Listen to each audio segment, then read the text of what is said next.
যারা জটিল করতে চাচ্ছে তাদেরকে আল্লাহ হেদায়েত নসিব করুন। নির্বাচনটা চ্যালেঞ্জ না। যারা নির্বাচন বিলম্বিত করতে চায় বিভিন্ন কায়দা কানুনের মধ্য দিয়ে, সেটাই হচ্ছে চ্যালেঞ্জ। যারা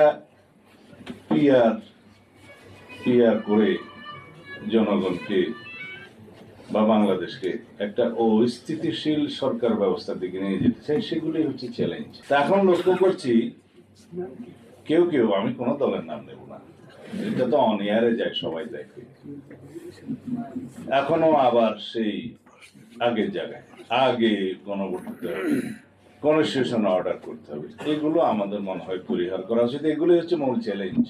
নির্বাচনটা চ্যালেঞ্জ না।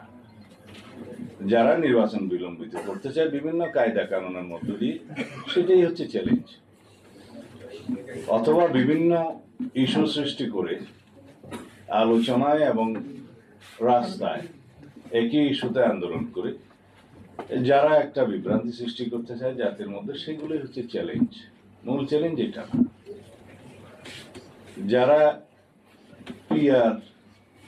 পিআর করে জনগণকে বা বাংলাদেশকে একটা অস্থিতিশীল সরকার ব্যবস্থার দিকে নিয়ে যেতে চাই, সেগুলোই হচ্ছে চ্যালেঞ্জ। এটা চ্যালেঞ্জ না। তা আমরা বলেছি গণভোট আয়োজনের জন্য যে আইনি বিধানগুলো করা দরকার, সেগুলো কনস্টিটিউশনকে স্পর্শ করবে না। কারণ সংবিধান পরিবর্তন হলে, সংশোধন হলে, যে সমস্ত আর্টিকেলগুলো পরিবর্তন হলে গণভোটের বাধ্যবাধকতা আছে, সেগুলো নির্ধারিত আছে আর্টিকেল 142-তে।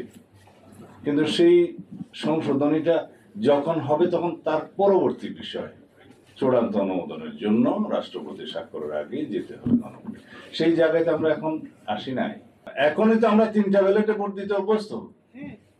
স্থানীয় সরকার নির্বাচনে চেয়ারম্যানের জন্য একটা, মহিলা মেম্বারের জন্য একটা, পুরুষ মেম্বারের জন্য একটা দিচ্ছি না। যদিও সেই নির্বাচনগুলো ফ্লড হয়েছে, বাট দিচ্ছি না।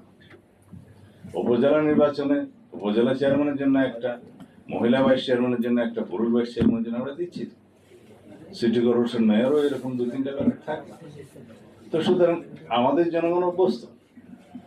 গণভোটের জন্য যে ব্যালটটা হবে, সেই ব্যালটে আমাদের সাধারণ জনগণের বোঝার জন্য নির্বাচন কমিশন প্রচারণা দিতে পারে। এই যে লাল চিহ্নের মধ্যে টিক দিলে না, গ্রিন চিহ্নের মধ্যে টিক দিলে হ্যাঁ, এরকমও হতে পারে। খুব সিম্পল করা যায়। আর গণভোটের প্রশ্ন তো জনগণের সামনে উন্মুক্তই থাকবে।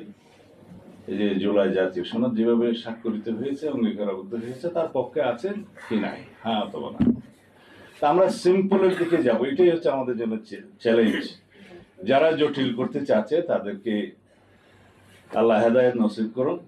আমাদের যেন জাতীয় জীবন আমরা একটা সুন্দর, সুষ্ঠু, নিরপেক্ষ, অবাধ জাতীয় সংসদ নির্বাচনের মাধ্যমে একটি রাজনৈতিক স্থিতিশীল সরকার পেতে পারি, রাষ্ট্র পরিচালনার জন্য স্থিতিশীলতা আনতে পারি। বর্তমান পুলিশের যে অবস্থা, সবাই সন্দেহ পোষণ করে তাদের দিয়ে এই নির্বাচন সুষ্ঠুভাবে সম্পন্ন করা সম্ভব হবে কিনা। হ্যাঁ, এই বিষয়ে সবার একটু প্রশ্ন আছে। কারণ পুলিশ বাহিনীর টোটাল মোরালটা এখনো সেই আগের জায়গায় ফেরত আসেনি। কিন্তু তাদের সহায়তার জন্য 1 লক্ষেরও বেশি সেনাবাহিনীর সদস্যগণ কাজ করবেন, সেটি ইতিমধ্যে সেনাপ্রধান এবং সরকার প্রকাশ করেছে। তো তাদেরকে সেই বিষয়ে ট্রেনিংও দেওয়া হচ্ছে। পুলিশ বাহিনীর বাইরেও যেগুলো সহযোগী বাহিনী আছে, আনসার, বিডিপি সহ অন্যান্য, তাদেরও প্রশিক্ষণ চলছে। কিন্তু আমি যেখানে গুরুত্ব দিতে চাই, সেই বিষয়টা হচ্ছে জনগণ এইবার এত বেশি উদ্গ্রীব হয়ে আছে, উন্মুখ হয়ে আছে একটা সুষ্ঠু নির্বাচনের জন্য। তারাই মূল ভূমিকা পালন করবে। মূলত আইন শৃঙ্খলা রক্ষা বাহিনী হবে গৌণ। যে সমস্ত ফেসিবাদী শক্তি নিষিদ্ধ ঘোষিত হয়েছে, তাদের কর্মকাণ্ড কি হবে, বা দেশি বিদেশি যে একটা চক্র আছে বাংলাদেশে অস্থিরতা সৃষ্টির জন্য, তাদের তৎপরতা কি হবে। This is the main challenge. কিন্তু এখনো পর্যন্ত তারা কি সেরকম কোনো সফলতা অর্জন করতে পেরেছে না।